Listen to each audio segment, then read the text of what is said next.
You are listening to Peak One Sports. Thank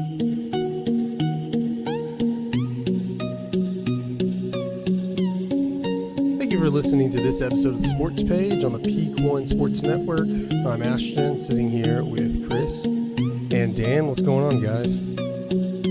Nothing much, man. It's been a big weekend. I missed you guys also. I went on the last show. I missed you guys. So ready to get back to it. Ready to talk about everything. It's been a great weekend. Yeah, I think Dan did a great job of just being one-on-one co-host, but definitely you were missed, and glad to have you back now. Hey, man. Yeah, welcome back, Chris. Yeah, thank you, man. Thank you. I appreciate it. Dan, when you before we went on, you said this was the best time of the year, December football. As somebody who looks for a lot of intros and things to talk about before we get into a show, I probably said it's finally the best time of the year for sports 8 or 9 times. We've talked about that in March Madness. We talked about that going into October when all the sports are going on. But it seems like this is up there for one of the best times of the sports year. So I definitely agree, especially after what went down this weekend in conference championship weekend, and then the playoff announcements for college football. Dan, we'll start with you just right off the bat. What were your reactions when you heard the news? Yeah, no, like I was saying, this is my favorite time of year for football. Kick it off with Thanksgiving and family and everything. Great football games, tradition and everything. And then you follow it up with, just good rivalry college games, followed up with championship games. And man, going into these championship games, like it's perfectly set for the committee.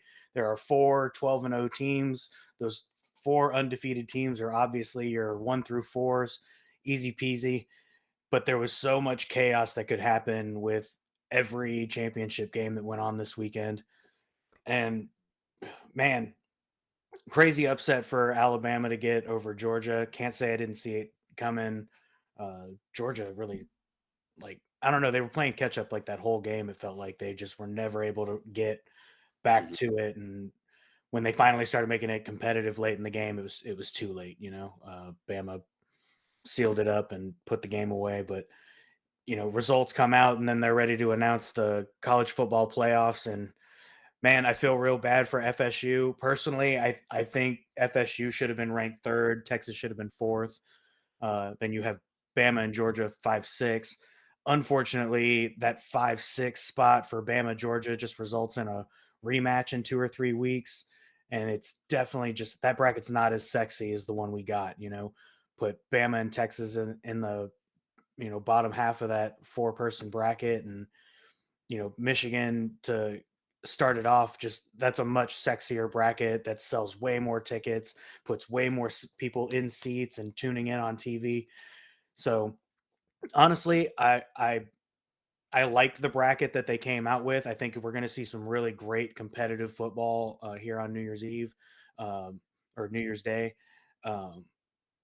But it just kind of sucks for FSU. And honestly, in my head, just mathematically, it doesn't make sense to rank an undefeated Pac-5 conference champion lower than 2 one-loss teams. That just mathematically, it doesn't make sense to me. It doesn't feel like FSU should have dropped in their rankings, coming home with the win and the conference championship and everything. So I feel like they got a real rough ride there at the end. Kind of sucks to be an FSU fan right now, but to be honest, I like this bracket. I think it looks a lot better than the other option. And I think I'm excited to see some really exciting football. Come on, Michigan and Alabama to kick it off. It's gonna be some great football, man. I'm excited. Chris, did they get it right? They got it right. I think they did. I've been looking at ESPN, and just all different types of shows, and I kind of figured that this would happen. I figured,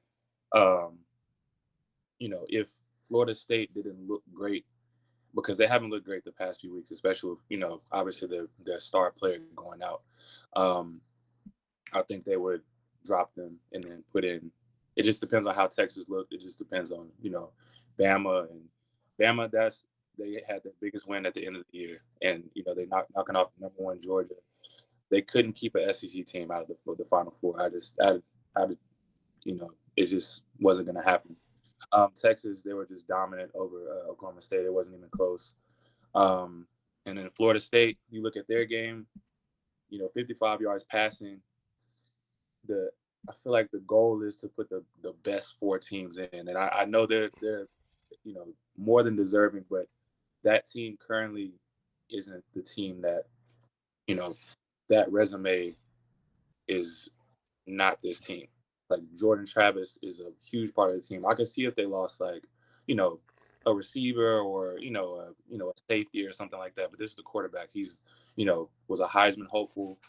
And just think if JJ McCarthy got hurt and then they had to back up in and they look kind of iffy, and it just sucks because they did win, they did pull it off, they're undefeated conference champion, but if they go in there on a neutral site and play Michigan, Michigan would be favored by 3 touchdowns. If they win and play Washington, they would be favored by 3 touchdowns. So, and then you barely beat a Louisville team with 55 yards passing. It just didn't look great. If they went in and the backup put up similar numbers and they were just they rolled to the championship, I feel like they would have been number 4. But that Bama win was huge, and I feel like Texas beating up Oklahoma State by how they did, it just put them over the hump. I was actually shocked that Texas jumped to number 3. I thought they were going to. I was thinking 4 or 5. I thought they might just miss it or might just make it. But them jumping to number 3, that just shows that their strength of schedule. They did beat a lot of ranked opponents this year. Bama had big wins all year, especially against Georgia. So it's tough though. I definitely feel for Florida State. They did everything right. It's just it's just kind of just the luck of the draw for them. Yeah, and I mean, it wasn't an easy job for the committee either. I mean, plenty of things to take into consideration, like you were saying, the results of some of these games, strength of schedule has been on everybody's mind. Does it it needs to matter who you play during the season and, how you kind of end up at the end of the year. So, I mean, tough job for the committee for sure. I think ultimately they put in the better bracket for everybody. But you got to feel for FSU, what else do they do other than increase the strength of their schedule to they prove that they belong there? To an extent they did. They put LSU on their schedule and beat the crap out of them. Yeah. And let's not act like Michigan played lights out ball these last couple of weeks. Yeah. They struggled a bit too. So, yeah. I mean, it's just the resume. It's just, Michigan, they have the Ohio State win. They have, all those wins. They have their full team. Jordan Travis beat LSU. Like that Jordan Travis Florida State team beat LSU. It wasn't so I forgot his name, the backup, but they were all they were like on their third string. They were. So they're smart. No, this is a no-win situation, I think, for the committee. They weren't going to make everybody happy. I think this is the best bracket they could have put together without a ridiculous amount more controversy. But it's kind of inconsistent on how they picked it because they say they picked the 4 best teams, which really they changed. Didn't. You could have thrown Georgia, Washington if they play tomorrow. Georgia's going to be favored by quite a bit. You could even throw Ohio State in there to an extent. I understand why Ohio State didn't get in. I understand why Washington didn't get thrown out. I like why. Yeah, and then who's more deserving? I don't know. I feel if Alabama loses to Georgia, Texas isn't in. I think it was dominoes falling where Alabama beat Georgia, the number 1 team, so we're going to put Alabama in there. But Texas beat Alabama. Exactly, yeah. And we can't leave Georgia in and Alabama out, so Georgia's out, and it would have to be Texas and Alabama. And if you don't have Texas in there, you can't have Alabama in there. So it's like, well, what are you going to do? Florida State and Georgia after Georgia just beat Alabama or just lost to Alabama? And I think TV ratings kind of push this Texas, as well too. biggest brands in Alabama, Michigan in the Absolutely. Rose Bowl, and then Texas, Washington, a rematch of last year's Mhm. Alamo Bowl or Texas Bowl. I mean, with this bracket the way it is, worst case scenario, you have what is it? Michigan plays Washington yeah, for the championship. That's your That's probably worst case and scenario. that's two Your undefeated best case teams. Your scenario, you get Pac-12, like a Bama Texas rematch, or you get a Bama or a Texas Michigan. Michigan game, Mhm. and both of those Sell out. scenarios sell a ton of tickets because all three of those teams have huge followings. Bama and Texas are the two biggest money making schools in the country, and Michigan's no slouch. They've got a ton of fans. They got the big house and The they fill it biggest, every weekend. big Yeah. countries. Yeah. So they sell tickets. People will go to those games, But honestly, best case scenario for this whole thing is Bama, Texas, especially with proximity to Houston and being able to sell tickets for that game. And it'd be like there's Yeah, 09. and a big rematch, And then rematch of earlier this season and the championship in 09. Yeah. But this was the best situation to kind of, pan out. The only way you could say better football would maybe be put Georgia in there, which they couldn't do. But you can't on do paper that that may be the only. You can't rank scenario. Georgia higher than Bama after they lose the SEC championship. Yeah. There's no way you would have to. Yeah, you can't. You can't rank them higher than the champion. Yeah, and the only bad thing now about moving to 12-team playoff next season is we won't have as controversial a discussion about it. I'm sure there'll still be controversy. Next year we'll talk about 13, 14 missing. I know, but it won't be near as big. It won't be near as big. Yeah, I love it did like a 16 playoff. I feel like that's perfect where you get the top two get a bye, and then because I feel like the number 12, 13 teams they're not. I don't feel like they will compete with Michigan and Texas and because Oklahoma State was 18th, and it looked very bad. If a 12-team playoff, though, you think about it, it's more intriguing because Oklahoma State would have a shot of making the playoff if they were to beat Texas, whether or not there would be automatic conference champion tie-ins or not. But yeah, Florida State, it's bad when in the BCS era, when there just be 3 undefeated teams. What are you going to do? But it looked like, as you said earlier, you had your 4 undefeated teams, or were about to have your 4 undefeated teams, and then Alabama just goes and beats Georgia. I think the committee was just hoping Georgia beat Alabama. You have 4 teams. Yeah. It's clean. Actually, they were probably hoping that Florida State would lose somewhere in the last few weeks. Because if their thinking is, okay, your quarterback's hurt, it's not going to be competitive, that you don't leave them ranked 4th for 3 weeks. It was kind of a cop-out to say, well, if they lose, then we'll be okay. We don't have to make that decision. True. That's true. As opposed to, you went from, just to compare them, Texas was 7th, Florida State was 4th. Yeah. Florida State beat a higher-ranked team. I mean, Texas did have a better win, just obliterating Oklahoma State. But you both win, but you beat a higher opponent in the rankings, and then you get jumped 3 spots. I think Texas' win against Bama earlier, it just made it look like that. And if Bama would have lost, it wouldn't look like a bad win, but it takes the value away a little bit more. I mean, Bama goes in SEC champions. They have 1 loss, and that's to Texas. And you can't have Bama in without Texas. At least they're thinking you can't. Yeah. I think in a situation, there's not really a 100% right answer because you have 6 teams, 5 for sure, but maybe even 6 teams that you could put in there. And really only 2 that you couldn't leave out, but the other guys you're saying, well, Texas is a 1-loss team and they lost to Oklahoma. Alabama lost to Texas, and Florida State didn't really play. I mean, what's Florida State going to do? I mean, don't get hurt. Don't get injured. You win all your games, and they're scheduling. I mean, these schedules are years in advance. It's not like you can just go out and say, okay, I'm going to play LSU and whoever.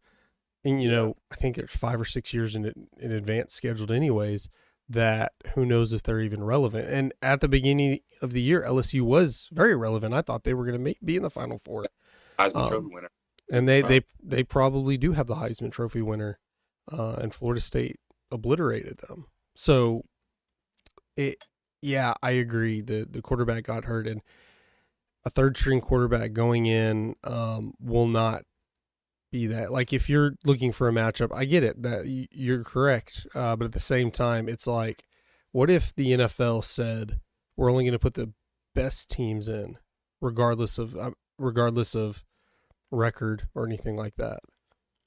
And then you look at, well, San Francisco just beat the crap out of Philadelphia and Dallas. So no matter what the record is, San Francisco would have to be the number 1 ranked team.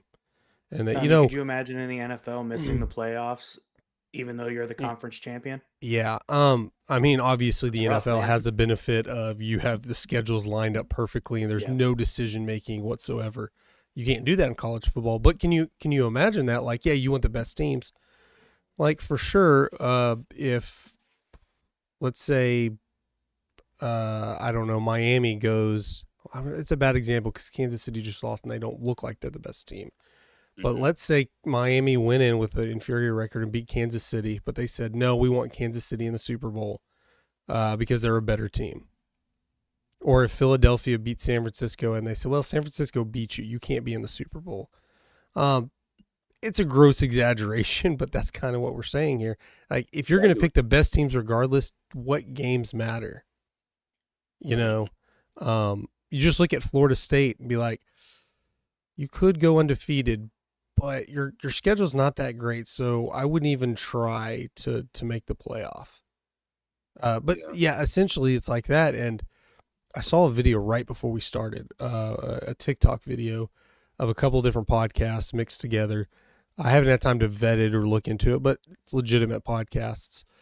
But there is somebody saying that Florida State would have the grounds to sue ESPN, basically for people can sue anybody for anything, but sue them for defamation because there's lots of jersey sales that go, merchandise sales.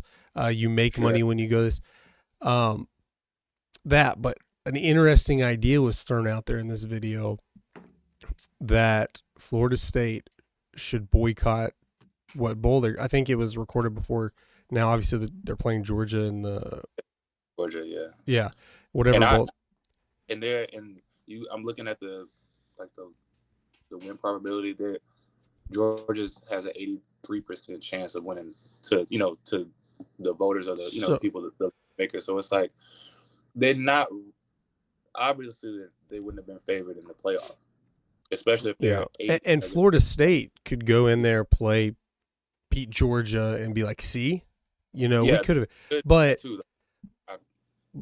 but they're talking about boycotting, but doing this, like they're going to accept the bid, they're going to take the money, they're going to do everything, they're going to fly to, again, I don't remember what bowl they're in right now.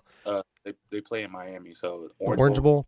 So go Miami, do everything, do the festivities, events, go warm up, and then go sit on the bench and not play. And it'd kind of screw ESPN. They're going to have to figure out what content they're gonna do. They've already sold millions of dollars in advertisement.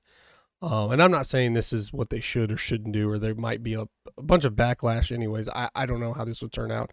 I think it might help their ratings, if anything, because everyone's going to go tune in and see what the hell's going on. But that's an interesting take that's true. That would kind of screw up a lot of things. I just like the chaos of it all. Just pull, who was it? Was it Vanderbilt in like 2017, 2018? And they were like, we're going to go ahead and just call ourselves national champions. Like, well, that's not how it works, but University of Central Florida, they have a banner hanging. Yes, that's because they had one person vote them number one. Mm-hmm. And now you can go and like on Wikipedia's website, it'll say they have that claimed national title. You can go like Texas A&M has some too. A lot of schools have claimed. Most of those are from like the 60s and 50s, Yeah. Right. long time ago. But Florida State could do that. They just claim that they're national champions, and they would apparently can hang a banner saying, "Hey, we went undefeated." Assuming, let's say Alabama or Texas won the national championship, you could say They could we were make the that argument, I only suppose. undefeated team Yeah. outside of possibly who is it, Liberty, playing in a bowl game Yeah. because they're undefeated too. Yeah, Liberty plays Oregon. Yeah. I think so. Yeah. I'm excited for Liberty, but yeah, Florida State. I hope they don't do that. I hope they go in and actually play, and then kind of like be like, oh, especially if they win. Oh, see, we just beat the SEC. Yeah, I think that'd be cool because we wouldn't talk about this anymore. But Well, if they go in and lose by 35 plus, then yeah, everybody's gonna be like, Right. They was right to do this, but yeah. This will just start a trend of the committee putting in the best 4 teams for the next time, because now it's it's over like, okay, now. Yeah, it's you go to 12 teams. Yeah, there aren't any blowouts happening. Like, see, this was a great bracket, great playoff. Florida State just lost by 100. Like, now you see why we do this type of thing. So, yeah, I hope they play though. I don't want them to do that. That's it's kind of like a loser's mentality. I want them to go in and kind of play. Go in and try to prove them, because if they don't play, then they're kind of agreeing with the committee saying, we have a third string quarterback. We couldn't play. We couldn't win anyways. Yeah. And they at their schedule. LSU was a good win. It was, but other than that, and really, the Florida game. I think. They were winning late in that game, and I think Florida had the momentum, and I think they might have lost that game if it wasn't.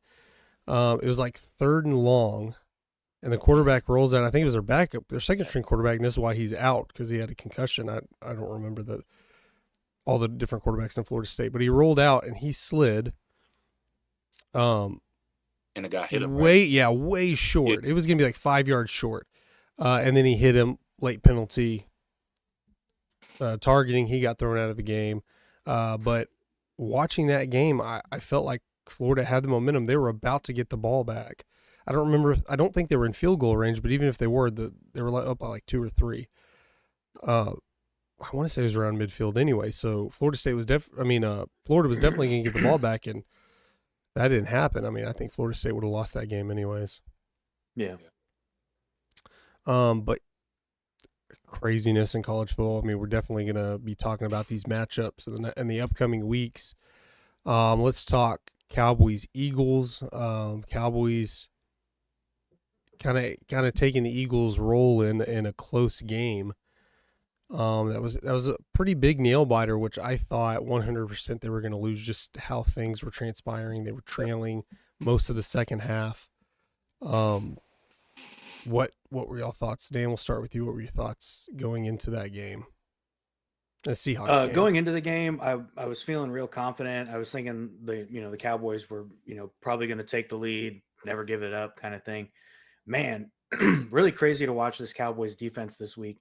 We were the exact opposite of what we've been doing all season. Our run defense was great. I think we gave up like 70 yards or something on the ground. 336 yards in the air, man. We are like the second best pass defense in the league. And we let Geno Smith, of all quarterbacks in the league, just go off on us. And honestly, it was a little frustrating too, because they were really just working Bland. DK Metcalf is a good receiver and everything. I'm not necessarily trying to talk down on him, but Bland's been playing such great like throughout the season so far. And it was just kind of crazy to watch him get worked like so hard. And one of the crazier things was, I don't know if you guys remember, but they were doing that 2-minute drill just before the half, and Bland was like giving Metcalf this like 8-10 yard cushion. Yeah, and it's like, bro, you should be pressing him right here, because they're going to take that 8-10 yards and just get out of bounds. They're just trying to move up like 30 yards to kick a field goal. So I just didn't understand why he was like playing so far back. It was he didn't want to give up that big play like he did at the beginning of the game. Touchdown. And which, they called back, but they got him for pass interference after that. And that was really kind of the other rough spot for the Cowboys. What was it, 9 penalties for 127 yards. Gave up 6 first downs on penalties. Like, just really kind of a rough night for our defense. But it was nice to see like the stick-to-itiveness and everything of our offense. Dak stayed calm, poised the whole time. He kind of did his thing and threw for another 300 yards. I think just short 299. 299. Yeah. But like, played a great game, and kind of like what you were saying too, Ashton, like I was getting worried there because, like, man, if it's just not like the Cowboys to play these close games into the fourth quarter and then just let it slip through their fingers. And it was nice to see the Cowboys like kind of finish it out, finish strong and everything. Have that grit Bland we were even talking about. redeemed himself a little The bit with Eagles. the interception to help Yeah. kind of swing the momentum back for the Cowboys. In the exact same plays you were talking about, where they were just getting him in those 5 to 8 yard. Yeah. Well, he took that ball right out of his hands. It was exactly the same, and he was just able to finally pick up on it. And obviously that was, one of the turning points of the game, even though they weren't able to, come out with points after that. That was the one offensive possession the Cowboys didn't score on. I thought they got a field goal after that interception. No, they went for it on fourth down. Yeah, it was like a 3 and out. Okay. But yeah, neither team punted in the game. Cowboys you'd think they would barely win, especially with our defense, if you would tell me there was one drive they wouldn't score on. Yeah. Yeah, right. Yeah, but a lot of resilience that you usually don't see or you haven't seen recently with the Cowboys when they're struggling and down. What we talked about last week with Cowboys blowing everybody out and the Eagles winning these close games, is that kind of better for the Eagles? And now you see the Cowboys have that grit and get a win that way. Chris, what were your keys to the game? I was wondering like who was gonna stop DK at first. I was just like, man, he's getting whatever he wants. And like you guys said, at the end when Bland was giving him so much cushion, he was just scared of giving up the big play. DK is one of the more, as far as like athleticism wise, probably the most athletic, if not top 3 in the league as far as speed and very physical. Physical is like probably the strongest in the league. So I think Duran was probably in his head a little bit. He had to settle down, and then whenever he got the interception, I feel like it kind of changed the tone because it was looking really. I was like, okay, like they're just gonna just go up and down the field every single time, and Geno looked incredible, and like he was most improved player and everything, but I still think of Geno Smith as Geno Smith for some reason. I don't really, but he's he's a good quarterback, but not like that, especially when we have one of the best pass defenses in the league. So it was good to see them. It was good to see them in that type of game and then pull it off. Seattle's not a bad team at all, and it was good to kind of finally see them in a game where a team that has a winning record, whether it was 6-5 or not, come in and fight back, come back, and actually get a close win. And I think it's gonna do really well for him, especially with this big week coming up. So, and then Philly's reeling. That was a pretty bad loss they took. So, kick them while they're down. We'll see how they bounce back. But I'm excited for the game this weekend. Yeah, basically swapping matchups because the Seahawks are now going to play the 49ers. So we're kind of all Seahawks fans right now. Yeah.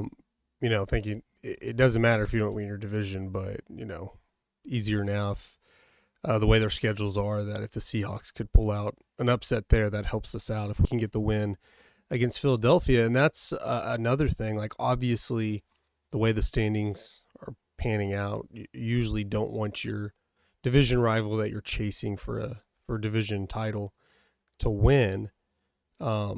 Maybe it helps that they lost by, nearly 30 points. Mm-hmm. But, it's always the adage, do you want them off a loss like that? I mean, obviously, again, you don't want them to win. And you feel confident right now, like, hey, you're on a 5-game winning streak, but would you rather be the team playing right after a loss that was pretty humbled, getting lack of a better word, getting their asses kicked, or a team that has been playing, for the most part, subpar teams who might, be a little cocky right now.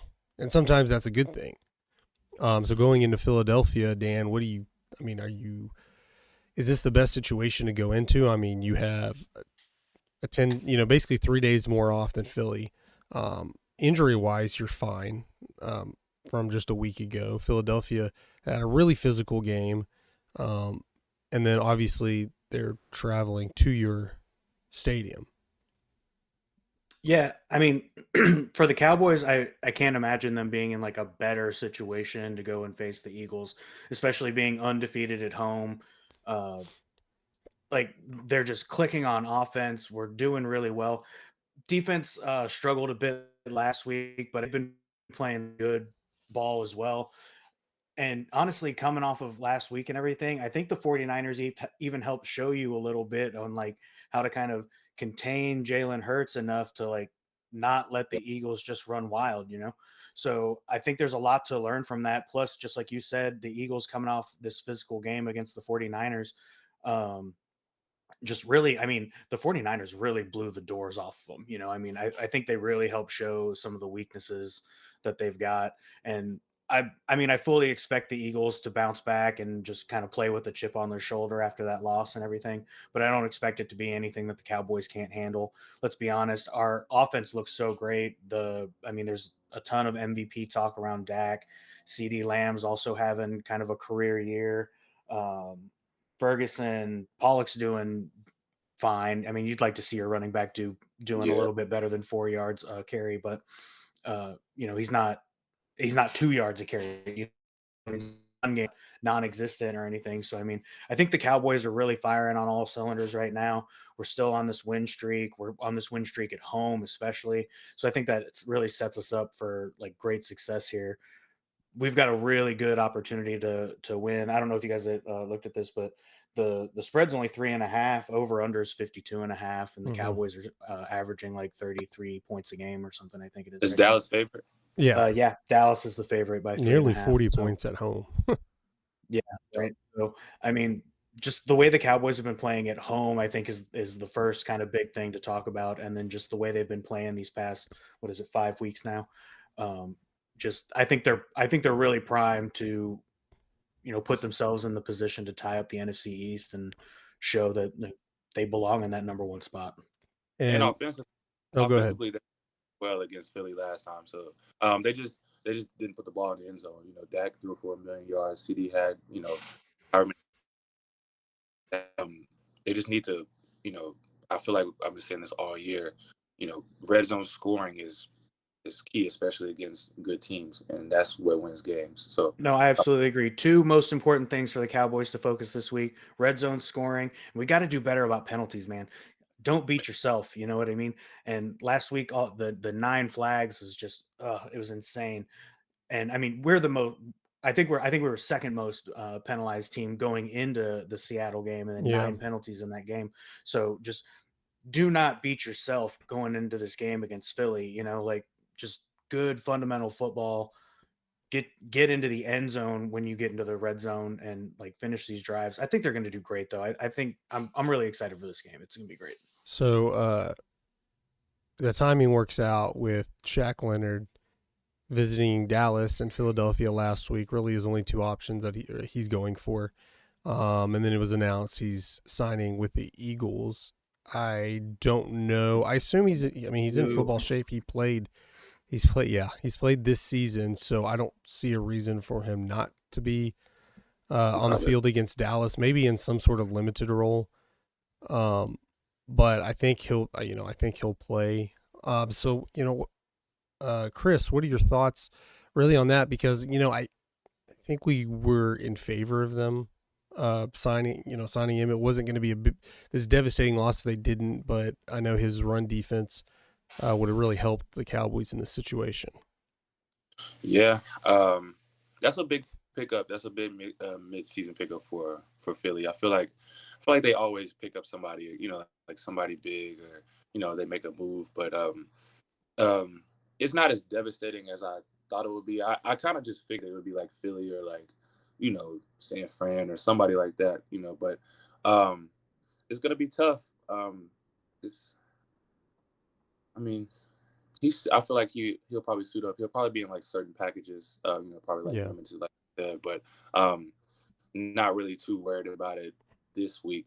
But later on in the playoffs, if we meet them, wild card or second round divisional round, that could be a big pickup. So, but I'm not really too worried about it like for this particular week. But that is a huge pickup for him, and for a team that's already probably one of the most talented rosters in the league, that's that's something else. That's definitely something to look forward to moving forward. Yeah, it was reported after both of the meetings that he was leaning Cowboys, and then the Eagles lose 42-18. And you would think after the Cowboys win that it would. You don't know what his thinkings are, what his motivations are, but you're thinking maybe you're leaning more Cowboys. I mean, I know he has a relationship with Sirianni. I don't know the contract situation, money situation, what motivated him. It hasn't come out yet at the time of us recording this, the contract stipulations. But Dan, are you surprised that he went to the Eagles? And what are your thoughts on that? I think I'm surprised. Disappointed, definitely. Yeah. He would have been a great addition. I mean, 4-time Pro Bowler is nothing to shake your head at, And I mean, honestly, kind of like what you were saying, Ashton, I fully expect to see him probably not play like, 80, 90% of the defensive snaps or anything like that, but I would fully expect to see him on the field. It wouldn't be that hard to, work him in on a few schemes, some QB spies, or even just man type stuff, and go, stuff Pollard and, AB gap type deal, It makes a lot of sense, I guess. I'm not terribly surprised that he would sign with kind of the team with the best record in the NFL. Yeah. And I don't think you can hate a guy for, chasing a Super Bowl or money or whatever it is that motivates him to go to whatever team. But especially in this particular situation, you've got a team like the Eagles who can do it all for you. I mean, they can pay you. They put you in a position to, Give you fight for a years in the championship future and too. and a They shot have at a the Super Bowl. room Yeah. to be on Yeah, this year.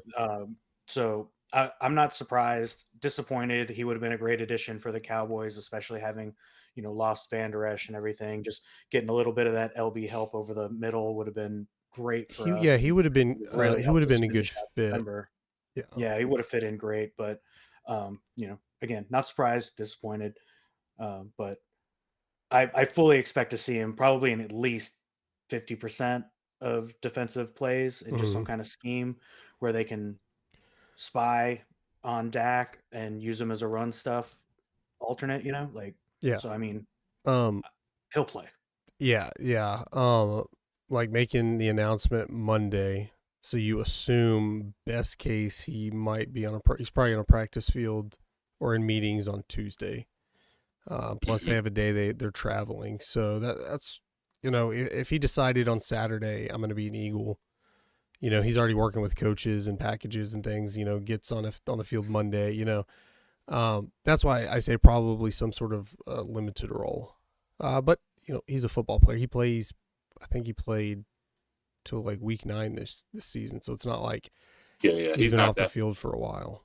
I mean, he's obviously a pro and a veteran. He understands, and if he's moving into a scheme that he's already familiar with, it's even easier to just kind of plug him in. You know what I mean? So you hand him a playbook and you tell him like, this is what you do on this play, and easy enough for a veteran like Pro Bowler to be like, got it, coach, and just as a linebacker, it's not that many plays you have to run at linebacker as far as that.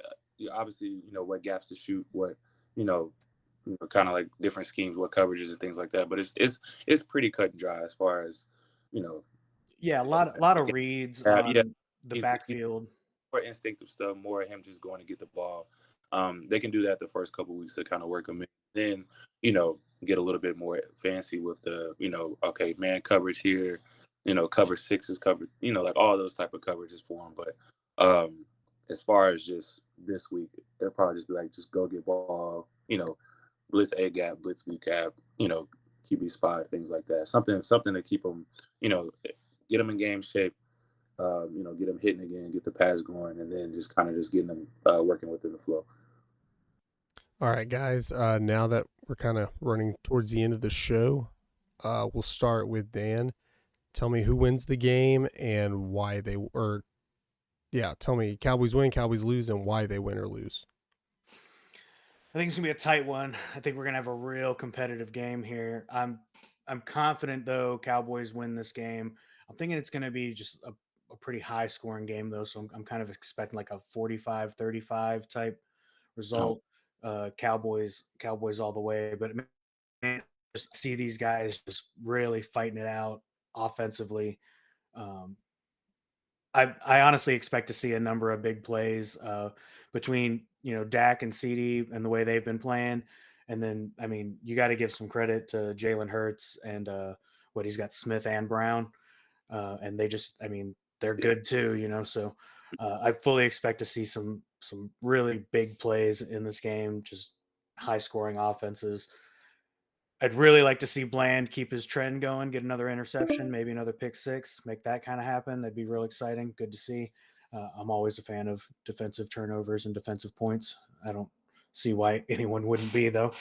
But yeah, I'm pulling for the Cowboys here. I think they're in the best position to win this game, but it's going to be a really high scoring, well fought game all the way to the end.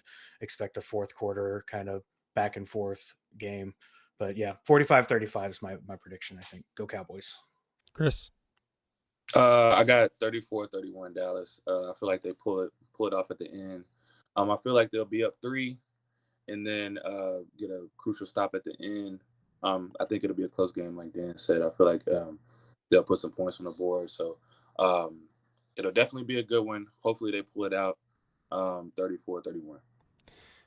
Cowboys have been rolling at home. Cowboys do well against the NFC East with Dak. Dak's been having an MVP type season that he's had multiple times before. Just in the past, he's kind of just tinkered off or whatever. I think this is the game that kind of defines his season and keeps him on his current trajectory. I agree with you, Dan. I think it's going to be a big offensive game because very few games this season the Cowboys offense has been stopped. Pretty much just San Francisco, even against Arizona, they did score some. But we've seen their defense, the Cowboys defense, not be able to stop a few teams already. I'm thinking I'm right on board with y'all. I mean, the team that loses is going to be scoring in the 30s, I think. So I'm thinking like 44 Cowboys, 38 Eagles, 44-38. Oh man, really close game. Dak goes berserk. I guess Jalen Hurts has to go berserk, right? If he's gonna score 38 points. So yeah, that's my picks. Man, when we all pick the Cowboys, I feel like that's not a good thing. Although, hey, no joke. I'll have to go back and confirm this, but I don't think the Cowboys have lost since Dan's been on here. Their last loss was the Eagles, and I think that was your first show. So not to jinx anything. Oh, Dan. Yeah, I think Let's keep that trend going, huh, boys? Like, of course, if they lose, you're off the show. But of course, right? I mean, fair is fair. Maybe reset the juju right. mojo, whatever you want to call it. A little sabbatical. Yeah. Just miss one game and then come back and run the streak. No, but guys, thanks. Another great show. Thank you for tuning into the sports page. Be sure to follow us, like all of our stuff. Find us on social media. But until next time, guys, I'm Ashton. I'm Chris. I'm Dan. See you later, guys. See you guys. Bye.